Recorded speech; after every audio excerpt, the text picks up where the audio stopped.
The OGs used to come once in a while to meet up with us there, and we would practice. And at the same time, we were going over things.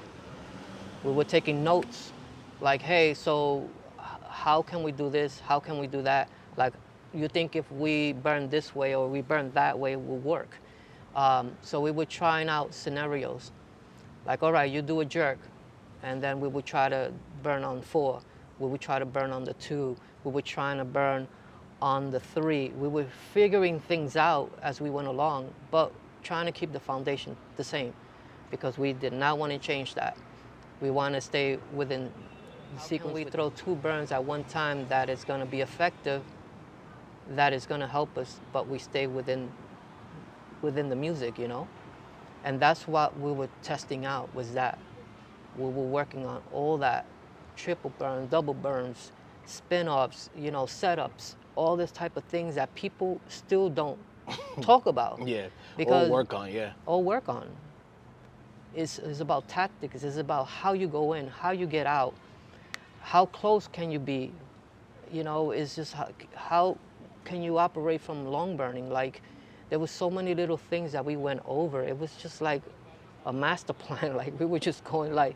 Methodical. Yeah, and it was laid out a certain way and how. And that's what took us a couple of 6 months of doing this, until we figured it out. Like, all right, we got it.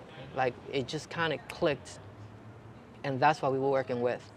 And at that time, I knew Tiny already from rocking, and I invited Tiny to come to the practice. We invited LD to come to the practice, and he came one time and he brought James with him. And then we decided that we were gonna do this weekly, continue doing it. And James stood with us, but LD had I think it was a job that he had already that couldn't let him, you know, to come out to practice. And James stood behind, but he kept coming to the practice. And then it was Tiny, and then there was another guy named Lenny, that he was also Polish, and he was coming to the practices as well. And so these were the main 5 that were there. And you know, based off the methods that y'all created, when y'all brought it out into the public, to the spaces, y'all were getting a little bit of Brooklyn, y'all were getting a lot of some criticism based on this new method that y'all were kind of creating. Like, how was that? Well, did you start feeling that immediately, or has you guys started growing in numbers and popularity? So basically, when you take the shine away from somebody, people get upset. And that was what was happening, because we were rising pretty fast in the game. And we already had a style that was very unique and different. Mm-hmm. And when we would go to events, people would be like, holy fuck, like, look at these guys. Like, they were shocked to see something different, and how we brought it in, and how we were catching people on burns that people were not ready for it. And so we got a lot of backlash for it, because, you know, the OGs at the time just wanted to see it the original way. They didn't want it nothing changed. They wanted it to look at how it looked in the past, and that's how they wanted to keep it very traditional. And like I said, I'm a big fan of it, but this dance is not gonna evolution to where it's supposed to be at if it doesn't move that way. You know, we could still be sitting on the 70s, you know, in that way, and I didn't want to look like the same as others. So that was kind of like the reason why I wanted to change it. But yes, we wasn't received very well from the ambassadors, to say, because we did have a lot of those back then. I don't want to name names here. The gatekeepers. The gatekeepers, yes. And they weren't a big fan of it. So every time we would do things, they would criticize it. Oh, you guys are burning too much. Oh, you guys are overdoing this or doing that. I don't see too much freestyle. Like, we would get all this, but meanwhile, everybody else is giving us praise, you know? Yo, that shit is dope, yo. But we were getting a lot of that, but it didn't sit well with the OGs, you know. Yeah, yeah. So we were kind of like back and forth with it. Word. So you've developed this method. You're kind of now starting to, you got your feet planted. I know a moment for me that I always remember from the outside before I joined Mastermind Rockers officially was that I believe 2012 or 2013 or 2012 anniversary, the one that was in the Rock Factory in the backyard. And that's when you and Ringo officially battled for the colors and the name. Yeah, there is a story behind that. For me, I didn't know who everyone was. I'm new. I'm getting into it. Ringo's teaching me. Now I see all these guys with blue t-shirts on, and I'm like, why are they cursing at each other? I thought they all in the same crew. So I'm learning about the culture and passing down colors and this and that. That day, I always remember it. So talk a little bit about that changing of the guard, like now you being officially. So, okay, so basically what happened is that Spin, my friend, Spin, was driving me home one day, and Ringo was with us, and he asked a question about like, yo, who gave you the name Mastermind Rockers? And I told him who gave me the name, and he was like, really? He gave you the name? He says, yo, I gotta talk to these guys because, you know, I don't feel that you guys should have gotten the name, and that, you know, you guys are new, I'm an original. Like, he was just complaining. He was complaining about this, and that the only way that we were gonna be initiated into this is that we had to go through the old traditional way of battling in. Okay. So when we were doing the anniversary, they decided that they wanted to do the actual initiation that day. And I was like, okay, so we'll show up. You let us know who we need to rock or who we need to battle from the old members so we can get established, because if you feel that that's what we need to do to make you happy, we do it. So that's what happened. So when we was in Chuck's house in the back and we had this crazy Apache line, I remember EG was like, yo, we're gonna do this. We're going in, we're gonna back. And I was like, who, you know, okay, cool. So I told Ringo, like, yo, let's just do it. So he went in there, Fano wanted a piece as well. I mean, like, it kind of looked like, Spin I don't know how he made this happen, but it made it seem like we were taking over the crew's name and that they weren't going to be part of this or something like that. When you originally spoke to them and had a conversation. Yeah. So that's what happened, and that was why there was a lot of attitude at that day of what happened. But it was crazy. But we went in and we started to go against each other, and they felt that we did our part, that we stood on our grounds, and because I called EG out on Facebook.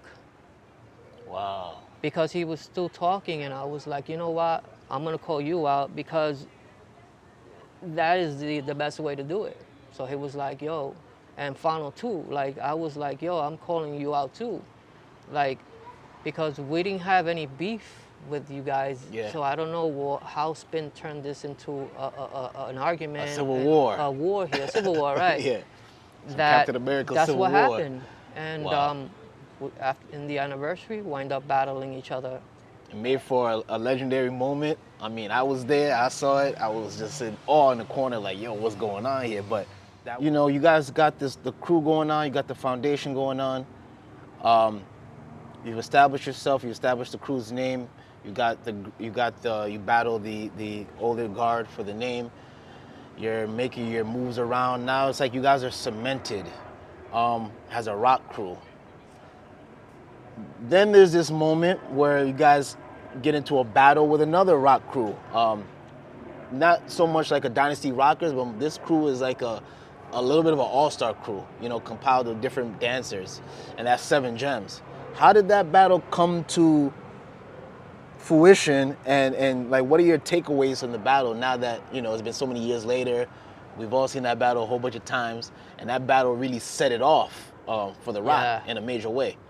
Yeah. So, like I said, Alien S was doing this event at the time. I forgot the name, but I know it was an all-out, call-out battle, and me and Ringo attended this event. And I remember there was a lot of ciphers going on. A lot of people were calling each other out, and a lot of people were just going at it. And I remember a time when Clarky was there, and Clarky was in his own zone, you know, jerking and all that. And I remember him kind of pointing in kind of like in the direction where Ringo was at, and that was kind of like where it started. Ringo thought he got called out, so he stepped out to the cypher with Clarky. They danced a song. Ringo went in. He did this move where his hand goes under his leg. Clarky closed his legs. His hand was jammed in there, stuck. And Clarky felt that he was touched. And he wasn't happy with that. He was really upset that Ringo touched him. And as politely and apologetic that Ringo is, Clarky was not having it. So they were arguing at the beginning at the event there, and we kind of kept it cool after that. But Clarky didn't wanted to leave it like that. So I guess he had something to prove. And I remember we was out at Kellogg's Diner. We were eating there, and Clarky approached Ringo and he said, "Hey, I want to battle with you. You know, we got to battle. I want to bet $500. You know, I want to rock you, blah, blah." And this is how it all started. And then from there on, everything kind of faded away for a little while. And then I got the call from Kid Glide. "Yo, I'm doing B-Boy Massacre. What do you think if your crew want to battle 7 Gems?" And I was like, "I'll get back to you soon. Let me talk to the guys." I was able to talk to all the guys. They said, yeah, they're down to do this. And it was on. We get to the event. Remember, the first event was relocated somewhere else because the first event got shut down by the police. Was it that year? Yeah. Oh man, that was, okay, I remember that year. So the police shut it down. So we had to relocate somewhere else. So that's what happened. So we rerouted. I think that the battle wasn't gonna happen. The conversation was like, a lot of the people that were supposed to battle, there was more members that were gonna come that couldn't make it out because the first event got shut down by the police. So when we relocated to somewhere else, there's a lot of confusion. Right, there was a lot of confusion. So we were all like, yo, where are we gonna go at? Well, we're gonna go to this spot, let's just go have some fun. Because at the beginning, I didn't know we were gonna actually battle because we thought that that kind of died out because of the closing of that first spot. So there was still enough of us to battle, but we had another handful of OGs that were gonna go also, that were gonna be there to support us. And so when we got to the event, I remember seeing Ken Swift was like, yo, he approached me and he was like, yo, you got your crew with you, you guys with you? We're gonna do this, right? We're gonna do this? And I was like, I guess yes, I guess yeah. And I talked to the guys and we were like, we're gonna battle? All right, let's go. So they told us, what song do you want? I forgot the song. I think we picked Turn It Up, Turn It Loose. And they picked another song. And when that music dropped, it was just chaos. It was just like, they just came out like if we were about to fight, you know? And this battle was really because of Ringo and Clarky. That's where it stems from. That was, right, that's what kind of sparked this whole thing. And it was the best opportunity because that was the best time that Clarky had to battle Ringo was there on that line as well. So what better way to set it off, you know? And like when you look back at the battle, like how do you feel about that battle? I mean, I think it was one of the craziest, most, how I say, it was just a moment like, it was just crazy. That's how I view it. Like because of these two individuals, we wind up on this whole Apache line to get down, and we did it. We set it off. You know, we didn't care. You know, we were just gonna do what we had to do, and that was it. At that time, I think it was just a lot of. There was no rules, so people were just swinging wild, crazy. People were off beat. People were, you know, it was not in sequence. It was just a whole. I mean, but that was what it was. It was raw, you know. Yeah, yeah. It was so different than a formal, you know, battle. That this was kind of like one of the thing that went down in history. You know, 7 Gems and Mastermind battle for the first time, ever. Ever, yeah. In I know that's why it was history. monumental. You also were in the finals at was it the first Kings of New York rock battle? Oh yeah, yeah. I How in was the that? final. Even though probably ended at 3:30 in the morning. It was crazy. I mean, And you went against the main event in the finals, right? in the finals, yeah. Yeah. So I was still green at the time. I was just getting my bearings at the time, you know, learning, and I just got down, you know, and for some reason I don't know how I made it to the finals, but it was really long songs, long battles, until I wind up at the very end with main event. At that time, you know, it was going either way because it was 3 in the morning. We were really tired, and we gave it our all. You know what I'm saying?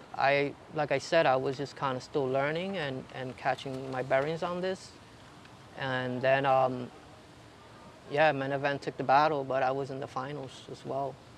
So it was good. It was a good experience. What do you know? feel like? What do you feel was your favorite battles that you took part in?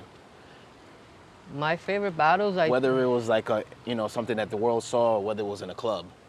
So basically for me, I think my best times have always been ciphers, man. Cipher battles are always the best because they're unexpected. You see, when you're dealing with battles, you know, you have to go through like all these rules and the formations and no touching, and then you can't cross the line. Like there was a lot of little things that kind of throws you off, you know, like when you really want to enjoy the song and really get down. My best times have always been ciphers, you know. Yes, I have been on rock battle, you know, I've been in battles before, but for me, I didn't come into the game for that. I came into the game to try to preserve this and try to Elevate it.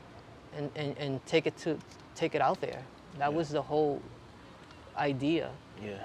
For me, I was not into the whole battling thing. It was just a necessary evil for you. But it was something that it was kind of like you have to do this. Yeah, as especially well. at that time to make your way through the ranks. Exactly. So Yeah. there were many battles, you know, that I could say that I rocked so many guys, you know, and it was great experience, you know. Yeah. But it kind of gave me good ideas of how I was seeing things, how people were moving, how people came in on me, and were they left-handed, right-handed, and you know. So I was kind of observing all that visually, you know, and I could tell right away what was his best, what was his weakness, you know, and that kind of, I was reading people that way. And by watching also from the sidelines, I'd be like, okay, I could see where he's coming from. Yeah. You know, if he's just a freestyler, if he's just a burner, or he's just a person that's in between that is just kind of like doing a lot of drops. So I was always observing every movement of people, of how they rock, you know, and that's what kind of led me to that. Word. And you and Mastermind, like, you know, after that 7 Gems battle and a lot of the other stuff you're doing, you guys really rose to the scene so fast to the point where now you were invited to travel, go to different countries, different states. You had the experience to go to Poland. You guys had the experience to go to Taiwan in the indigenous areas for months. Like, talk about some of these travels and how that impacted you. So basically, it all started with Jackie. Jackie came to New York in search of to learn rocking. I think he was looking for Phantom at the time. He came down. I think him and Phantom already had something laid out where they were gonna meet and practice and all that stuff. I remember going to New York State of Mind, that club, and Rule, that was there at the time, was the one that came up to me and told me, hey, this is a guy here at the event that wants to kind of talk with you, you know, and he's talking about that he wants to learn rocking and all that, so I'm going to try to connect you with him. And I said, all right, cool. So he introduced me to Jackie, and I was like, what's up? And he was like, yo, my name is Jackie. I'm from Taiwan. I'm here because I want to learn how to rock. You know, can you help me out here, you know, and let me know. I was like, I've been down this road where there was always a lot of approaches, but nobody really took things seriously. So our name was already established already. So not to say that we were high profilers, but we already had a solid thing going. So I told him that to leave me his number, I'll call him and I'll get back to you. And that's how I left it. And then after that, after I called Jackie back, and he had a lot of interest, you know, he had other commitments, but he still made it to the practices. And that's how it all started there. And I remember after a year of training, he asked me that if I had any interest in going to Taiwan. And I was like, wow. He told me, pick 2 other guys that can come with you and we'll fly you out to to Taiwan. And I was like, okay. So I was like, Tiny, motherfucker, you want to go to Taiwan? Yo, I'm down, fuck that. And so there was another spot open. I remember asking Spin, but Spin couldn't go. And I was like, all right, so I gave him a shot, but it didn't happen. So Ringo wound up on board. So it was me, Ringo, and Tiny. We were flying out to Taiwan in 2013. That's when it all started. So we were training from 2009. 4 years later, we started the whole on-the-road thing. Because I remember at the beginning when we first started, Ringo was like, yo, we got to go here, we got to fly there, we got to do this. I said, Ringo, you got to calm down. Like, yeah, he's already going to the future. Yeah, he's already on the plane already. And I told him, listen, we need to focus first. Let's practice as much as we can. Let's take care of everything here in New York and Brooklyn, and then we'll figure out the traveling is going to come naturally, I told him. And it did. So once we flew out to Taiwan, and we did so much out there that it was crazy. Like, when you're dealing with nonprofit and you're out there, you know, teaching natives in the mountains, and I mean, it was a culture shock. It was like, it was crazy because we flew out there to be part of this event called Culture Shock. So that was what we were there for. Then Jackie said that, hey, what do you think if we go into the mountains like for XYZ time? And I was like, yo, let's do it. So we was able to perform in Culture Shock in 2013. That was what we were actually there for. And from there on, our mission after that was to go into the mountains and to teach the natives how to dance. Wow. In exchange, we would learn their culture as well. Okay. And their traditional dance and all that. And it was one of the best experience that I ever had. It was a real culture shock to say, but the experience and the way that they received us and treated us, it was beautiful, man. Nothing that I ever experienced in New York, I was experienced that out there. Do you feel like just off the back of if you saying that nothing that you have experienced in New York, I mean, of course, that's a major life experience. But do you feel like you guys garnered a lot of respect and admiration worldwide? Do you feel that you got it worldwide, but you didn't get it where you were from in New York City? I think we already had it in New York because we rose to the top pretty fast, you know, and we got this exposure pretty fast. Because remember, Dynasty was ruling at the beginning. Maybe, I think was like 8 years ahead of us. Like they were established, you know, and we were just coming around the corner and kind of like, hey, we're here, you know, and kind of Inching your way up. yeah, that was how it's happening pretty fast. And again, you know, I had a lot of love for Dynasty too because, you know, like I said, at the beginning it was just all the guys just hanging out and me and Break Easy, you know, like, but I had to deal with this whole thing with Mastermind now, you know, and So your focus went there now. my focus was there. And we already had that thing in New York, but the experiences that are outside of New York is totally different because you're well received somewhere else more than New York. You understand? And people are hungry and they're eager, they want to learn, they have questions, you know, because they never were given the information and the knowledge of this, you know? And that was kind of like why I had Ringo with me, because Ringo was the one that was sharing that with them, you know, educating them about the dance. And that was really important because in most workshops that you go, people just show up and what they do is they kind of just teach. They don't really say much. Yeah. And mimic, follow me, Yeah. do it like this, do it like that. Do the set. It's like already a set that is already worked out already, that this is what I'm gonna give you for the day. And that was what was happening. And but these people were sitting down listening to stories and asking questions, and that was really interesting because that was the first time that I actually had to listen to Ringo give out a lot of information that, you know, that were very interesting to hear from them. And just list some of the countries that you guys have had a pleasure to go to and battle and teach and judge and do all the other types of things. Well, yeah, I mean, our first trip was there to Taiwan. Other than that, we were just already...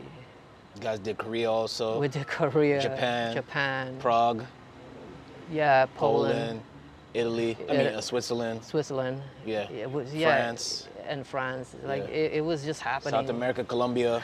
It was... I lost track of Yeah. a lot of places because... A lot of stamps in that passport. Exactly. I had 2 renewals on my passport from all this, but it was worth it, you know. But that was the idea. The idea was to go out there and to plant the seeds, Yeah.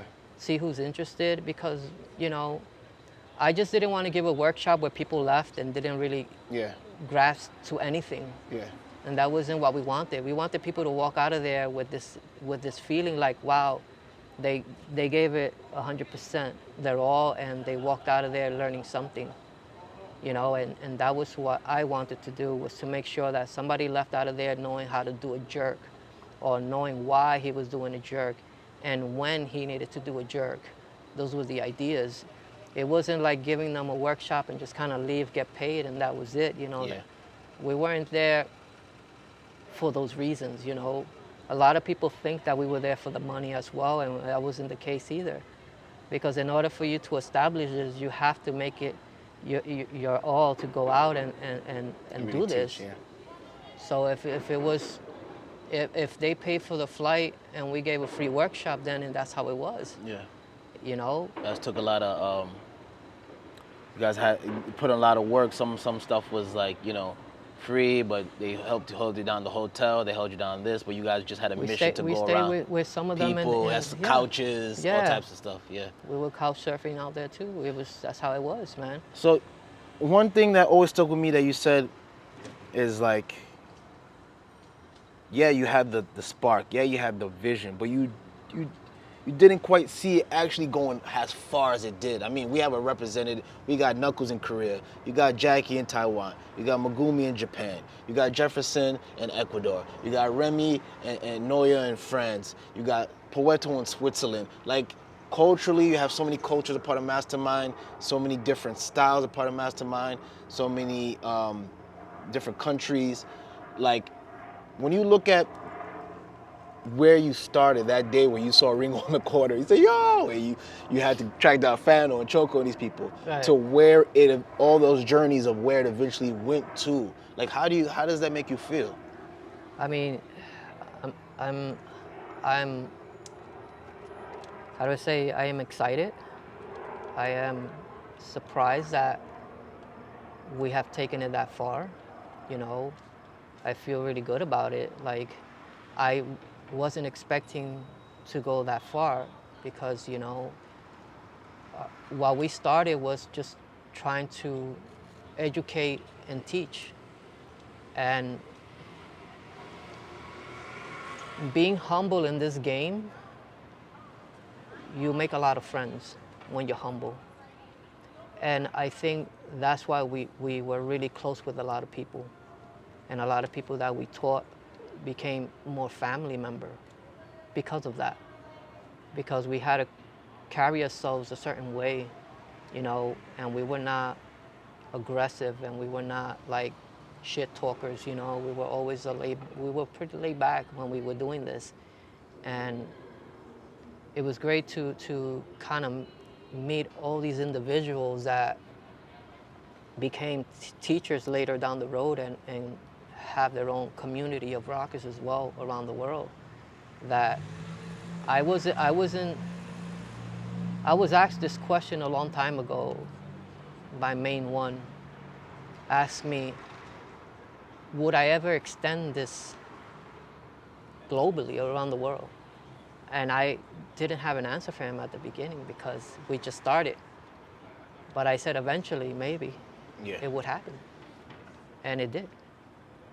And I'm happy for it, you know, that I put in 10 years of this, you know, to take this out there and to teach it. And a lot of people weren't happy that I was doing that. People were thinking that I was not new. I mean, I'm new at this. I shouldn't be teaching. I shouldn't be, you know, traveling, you know, like I got bashed for that, you know. But I stuck to my guns, you know, and I was like, I'm still gonna fulfill my ideas and my visions of what I wanted to do, and that's what I did. And I continued doing it, you know, and that's what happened. And here we are with all these countries, members around the world right now that are holding it down in their own, you know, country. That is amazing to see, man. You know, the good thing that they took from us from here was that they made it their own.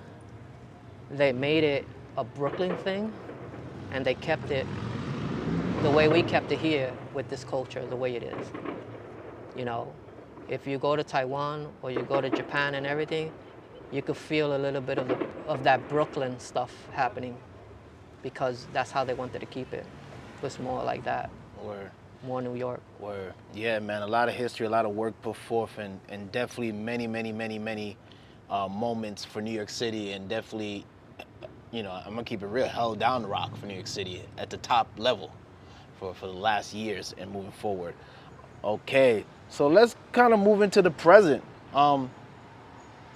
That day, those days were like the heyday. Like, people were coming in, people were flying in, people were going out, we were going there, here. Things are kind of different now. It seemed like more people are introduced to rock via the internet than a practice spot. Of course, people live in different countries. It's when you spoke about, is it going to be worldwide one day? It definitely is worldwide right now. Yeah. There's probably someone rocking in a hut somewhere. Yeah. You know what I mean? Mm-hmm. So let's talk about this new crop, this new generation, what you're seeing today. What are like a couple of things that you see today that you're embracing and that you see? You spoke a little just now about people making it their own. They're not taking it. Well, some are just taking it and doing the exact same thing, but there are a crop that are trying to turn it into their own. So what are some things that you're seeing today that you appreciate, that you say, okay, that's cool, I like what I'm seeing? And what are some things that you're seeing that you're saying, well, I kind of don't know about that, I don't see where are things going? So what I see now is that I am happy to see the spread of this. Let's start there, because that was the mission. The mission was to plant seeds around the world, wherever we can put our feet at, and plant these seeds and let it grow. And that was what the mission was. Now we already have all this happening, you know, with a lot of help with others. You know, I'm not taking credit for a lot of this, because, you know, you got to give credit to King Uprock for traveling. He was one of the first guys traveling already, teaching in countries that, you know, I don't really know specifics, but I know he was in China, and again, he told me about how big was his class at the time in China. So you got to give credit to King Uprock. You got to give credit to Rob Nasty, that also was holding it down, doing his thing. Yeah. You know, we got to talk about Worry. Worry was another one that was out there teaching as well. Cole Chris, you know, Bandit, you know, there's so many names that I can throw right now that were part of this. So big ups to all these guys that we all kind of had some way helped each other out to kind of build this community of rockers around the world, globally, that right now is just big. What I see now is that there's a lot of crews developing fast. You know, I see a lot of crews surfacing, you know what I'm saying? And that's a great thing to see. So I'm pretty happy about that. You know, the thing is that what you see in the community, it's are they getting the proper training? And I can see that from what OG sees, and I hear it a lot from them, is that what are these guys are doing? Why are they running? Why are they not dancing? Why are they're not jerking on the break? Like, all these questions, and I'm kind of like, well, we only taught certain people or a certain amount of people, but all the majority of everybody else is kind of learning off the internet. Yeah. So the internet is not going to give you a lot of the information that you're looking for. All you're gonna do is just bite the move or copy the move, and that's all they know. So these guys never been formally, you know, worked out with somebody that is a teacher that could actually give them that. But right now, that's just what's going on. A lot of people are learning around the world, but they're only learning through the internet. So it's looking a little messy, you know? Yeah. And that's the truth. But it's just a little bit of tweaking, you know? If they can really reach out to these teachers that are out here or out there, because we have a lot of people that are out there that can actually teach, you know? A couple of workshops can definitely fine-tune you if they really want to, but some people, I call them renegades, where they just don't really care, and they just want to do it the way they want to do it. And do you feel like, one thing I was, you know, me and Tiny, sometimes we build, do you feel like today, more so than, you could go all the way back to the era you came in, from the 70s, late 70s, early 80s, even in when you were reforming the crew, do you feel like today props are given a lot more easier to rockers than once before? Like, they really had to battle a whole mill of people before someone certified them. Do you feel like that? It's like that today, or not so much? Well, the only thing is that people are not being honest, you know? There's a lot of people that still need a lot of work, but they still give them some props, where I disagree, you know? And that's just me being honest, you know? I didn't get my props, you know, easy, you know what I'm saying? I had to work my ass off to get there, you know? I know Tiny had to work his ass off too at the beginning to establish himself as well, and to get his props later down the road, like after certain many years that he was involved in this, you know? Finally, people got to recognize him. You know, it took a lot of a lot of work. But now we got all these guys that are coming in and out of this game that only lasts for a little while because they come and go like the wind, you know? How many people can say, yo, I'm here 10 years later and still be like, yo, I'm still involved, you know? Like, people just want to build a quick name for themselves, get a little bit of, you know, props or something, and then they disappear again, you know? So I'm just worried about this dance being watered down.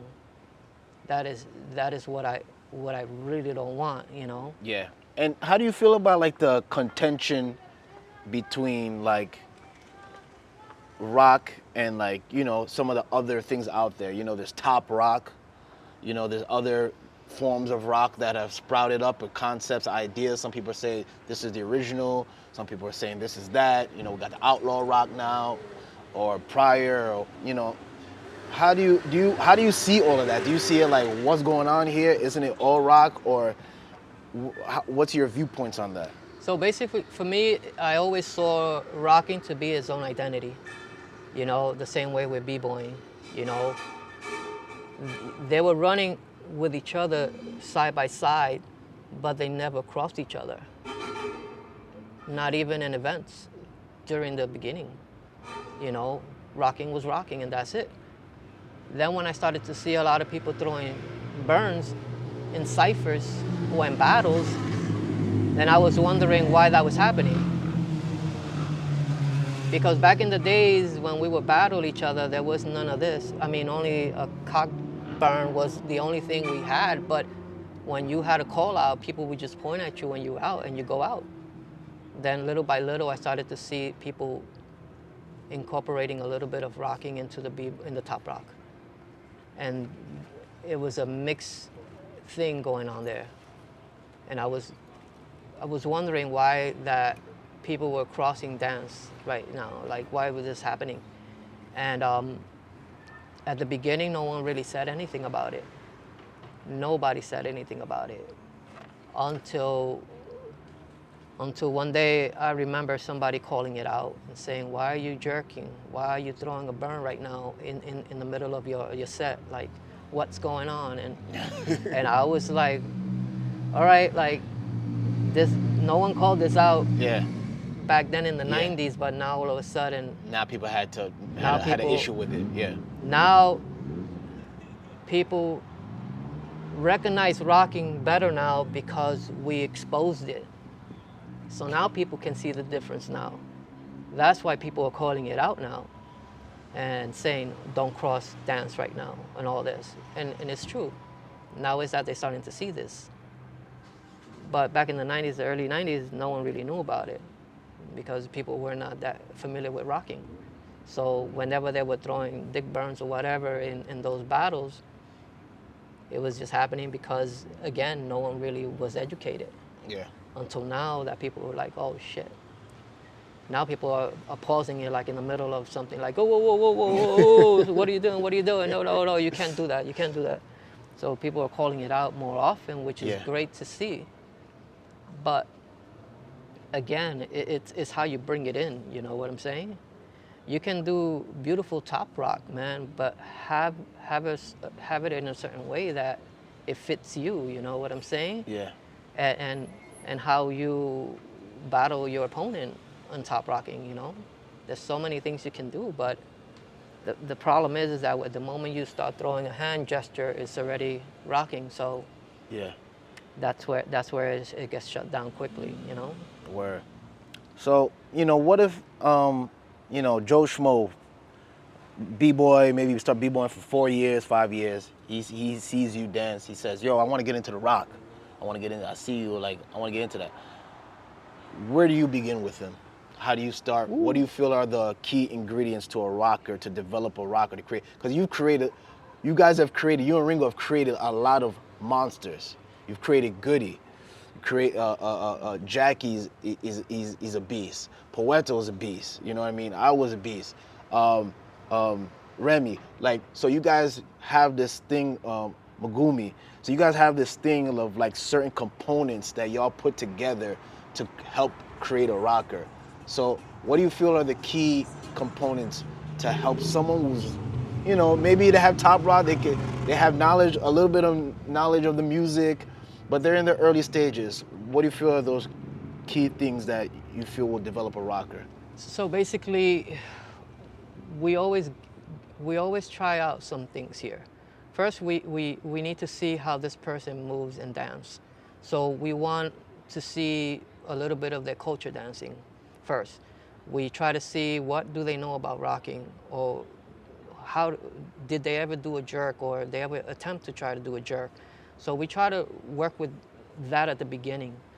And then from there on, we can start figuring out what's going to work for this person, because everybody's different. Would he be a better freestyler than a burner? We don't know until we can give him a shot of what he knows. And a lot of the times these people come in with a good sense of culture backgrounds that give them that edge. Because the moment I see somebody dancing and they have this swag of a shimmy, shaking, this salsa movement, or two steps or something, quickly I'll be like, wow, wait. And then it just hits me of how we can fix this person up. And we have to teach the foundation. So we go from the foundation first. We talk about the freestyle, like what's involved in freestyling, how much stuff we can put in there.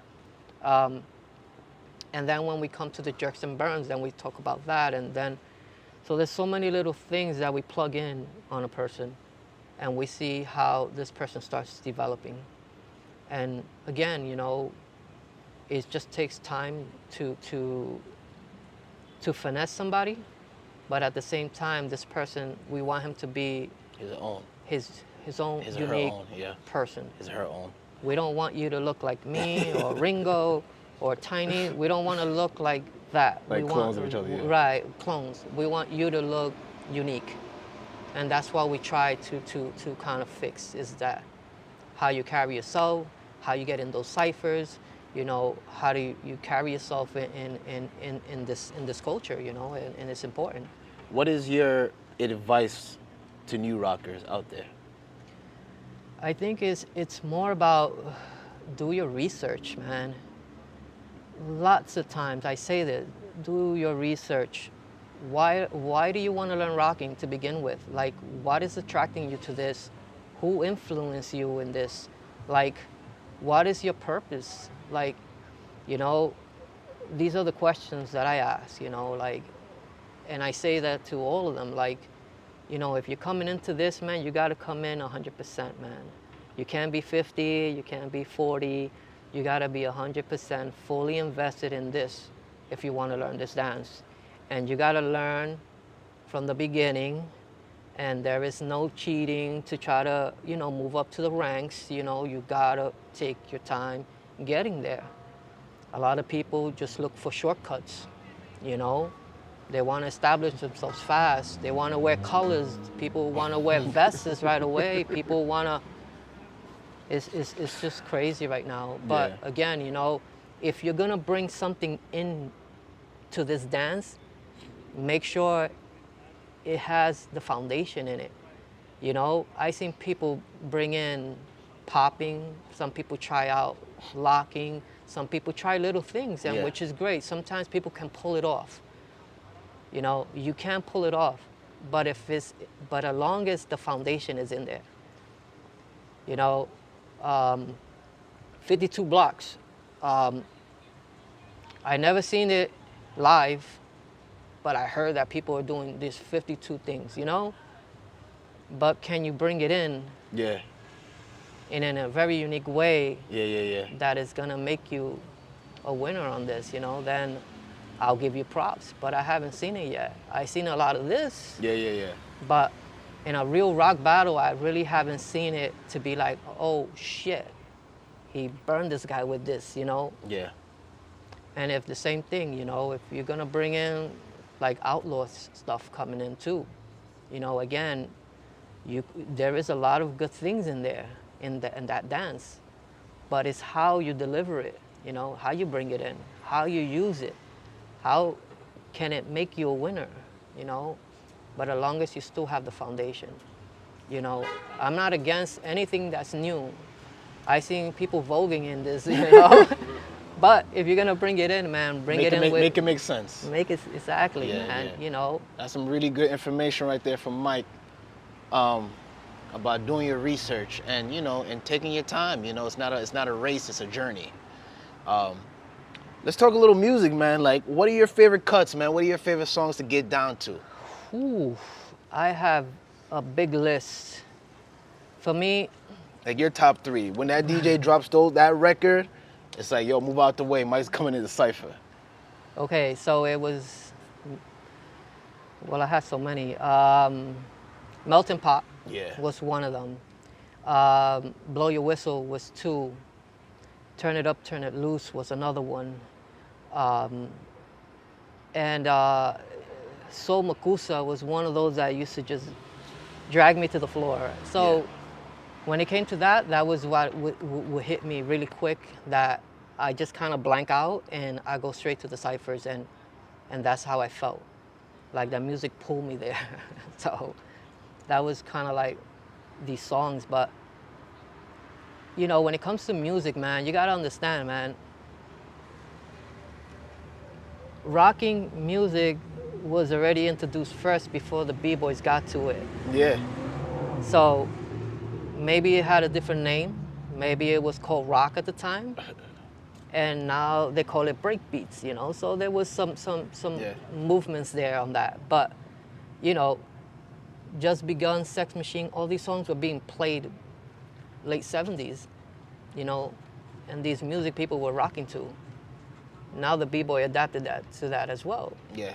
So it worked for both of us, because if they play Just Begun, the b-boy's gonna get down, I could get down, Yeah. you know what I'm saying, and rocking. So it works for both of us, but people need to really research music, man, because there is a big genre list that is crazy of music. Yes. Yo, rockin' it ain't just begun. Give It Up, Turn It Loose, and Yellow Sunshine. There's like hundreds of songs. Hundreds.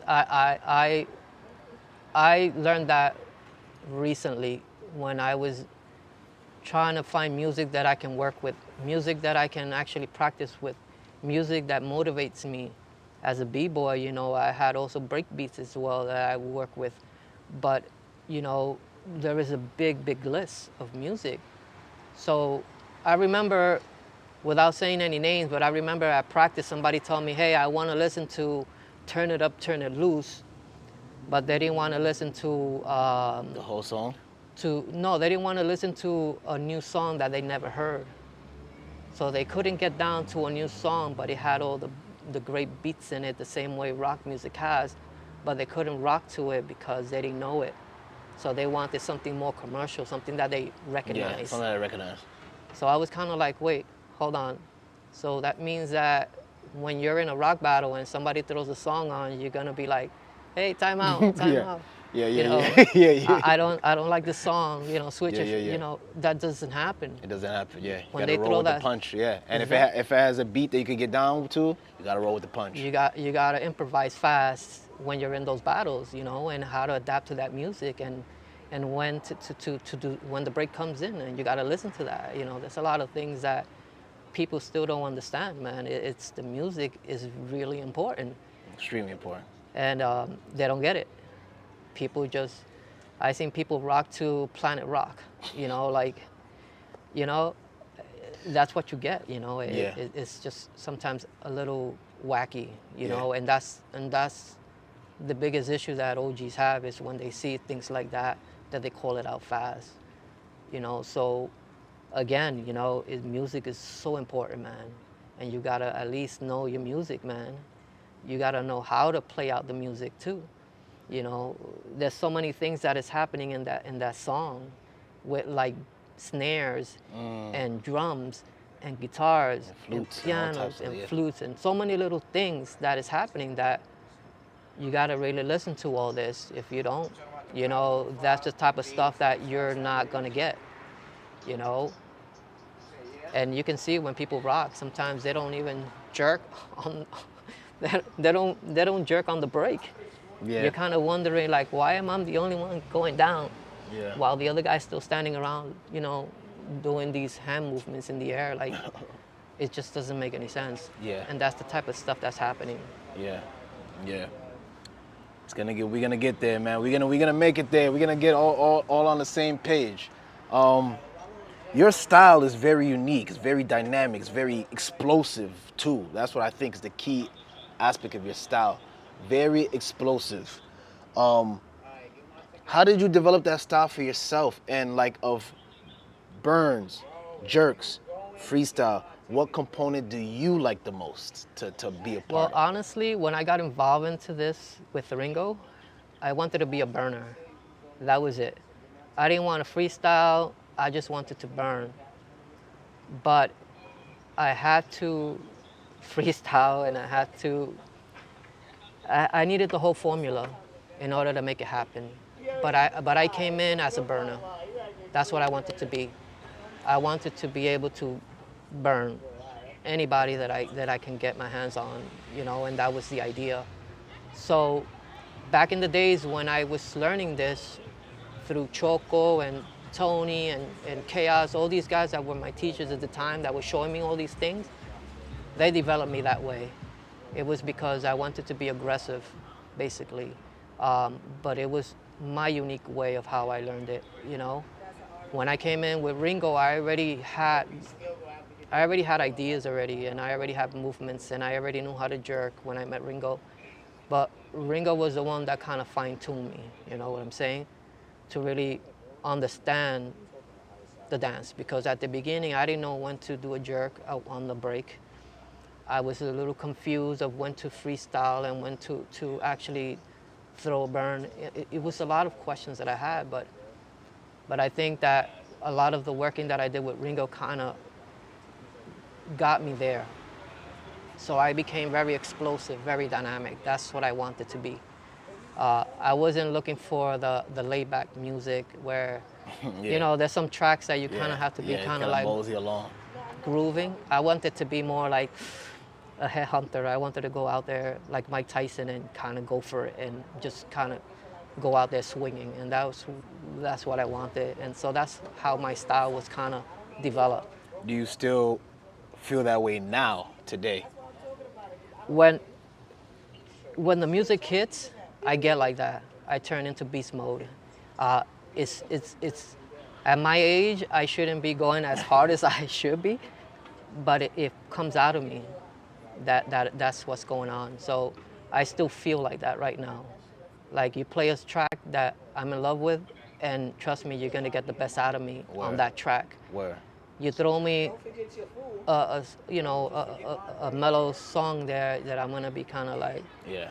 You go by the energy of the music. Exactly. Yeah. That's how I am. Where? That's what that pulls me, is that. The music.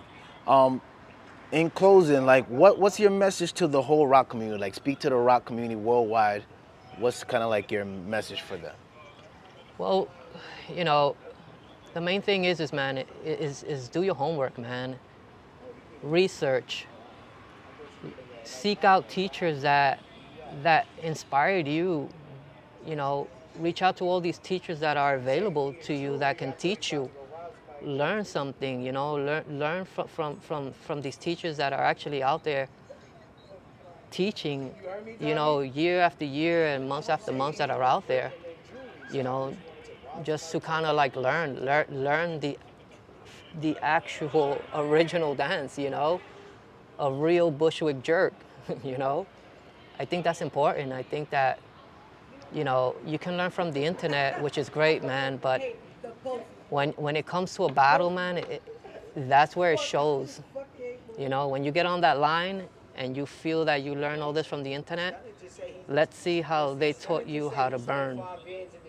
It's not gonna happen, man. Where? I seen a guy go against Spin that he said he learned it through the internet, but the internet didn't teach him how to burn, and got served so bad by Spin that the guy walked away. But Spin gave him some criticism as well and told him, like, learn from these teachers, and that's my advice, man. Is seek out these teachers, man, that you can learn from. I think that is the best thing to do, man. Don't take it upon yourself to build yourself that nobody taught you or nothing. Somebody had to inspire you in order to get involved in this. So, Yeah. you know, And we got, you know, there's the internet, man, email, WhatsApp, social media, all of that. Reach out to these people, and I'm sure that they can answer your questions or give you some pointers, you know, on some things. Next week, July 31st, 2 to 8 p.m., McCarran Park, Brooklyn, New York. Turn it up, turn it loose. Tell the people a little bit about what they could expect that day, like, you know. yeah, I'm gonna say that it's gonna be all about rock, man. That's it. There's gonna be an linoleum there. People are gonna get down as well. B-boys are gonna come through. But this is all about rock, man. We are trying to gather everyone, OGs, you know, with the new generation and people that have been around. And it's gonna be a lot of that happening. We have Noel and Duz teaching a small workshop as well. So people that have, you know, questions about this dance as well, they're gonna be there to support that. And it's gonna be great. It's gonna be a tight family gathering right there. And we have a lot of people that are flying in as well that are gonna be part of the battles that are also gonna be there. We're gonna have, we're gonna do like only top 8. That's what we're gonna try to do because we wanna try to keep it short so we can continue with the music and the ciphers, yeah. you know, that's what we're looking at. Word. So yeah, it's gonna be crazy because the ciphers are gonna be nonstop. So Word. when the music drops, people are gonna go at it because this is the first time that you're gonna actually get everything rock. So this is not gonna be people standing around. This is just gonna be a lot of things going on. Word. And it's all gonna have to do with rock. So Nice. which that was the whole idea behind this.